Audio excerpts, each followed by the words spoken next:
আজকে আমার স্টুডেন্টগুলো আমার কাছে স্ট্রবেরি খাওয়ার আবদার করলো। তা আমি তাদের বললাম, ঠিক আছে, তোমরা তোমাদের পছন্দ মতন স্ট্রবেরি তুলে খেতে শুরু করে দাও। বলার সাথে সাথে তারা গাছ থেকে লাল লাল স্ট্রবেরিগুলো বেছে বেছে নিয়ে খেতে শুরু করে দিল। তাদের একদম এতটাই আনন্দ হচ্ছিল যে তারা গাছ থেকে তুলে সঙ্গে সঙ্গে খেতে শুরু করে দিল। দেখো, তাদের মুখের হাসিগুলো দেখেও যেন খুব মনটা শান্তিতে ভরে যাচ্ছে। দেখো তারা কত সুন্দর করে স্ট্রবেরিগুলো নিয়ে হাতে করে খেয়ে যাচ্ছে।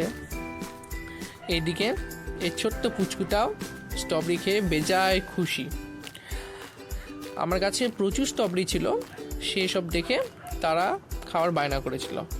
তো এখন আমি বাকি স্ট্রবেরিগুলো তুলে নিই, না ছাড়া গাছে থাকলে পাখিদের খাদ্য হয়ে যাবে, পাখিরা খেয়ে ফেলবে। তো দেখো কত সুন্দর ছোটো লাল লাল স্ট্রবেরি হয়েছে।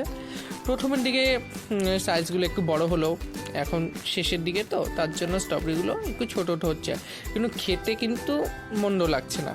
খেতেও ওই সেম টক মিষ্টি ধরনের, মিষ্টি পরিমাণ একটু কম থাকলেও কিন্তু খেতে খুবই সুন্দর লাগছে। টক মিষ্টি করছে। এই ভ্যারাইটিসটা হালকা টক মিষ্টিয়ে করে, এটা বেশি মিষ্টি হয় না, কিন্তু খেতে খুবই সুস্বাদু। তার সুন্দর সুগন্ধও বেরোয় গাছগুলি থেকে। আমার গাছগুলিতে এখনও প্রচুর স্ট্রবেরি রয়েছে, তার মধ্যে পাকাগুলি আমি পেরে নিলাম। এখন কাঁচাগুলিও কিছুদিন পর পেকে যাবে, তারপর সেগুলো আমি হারভেস্টিং করব। তো দেখে নাও।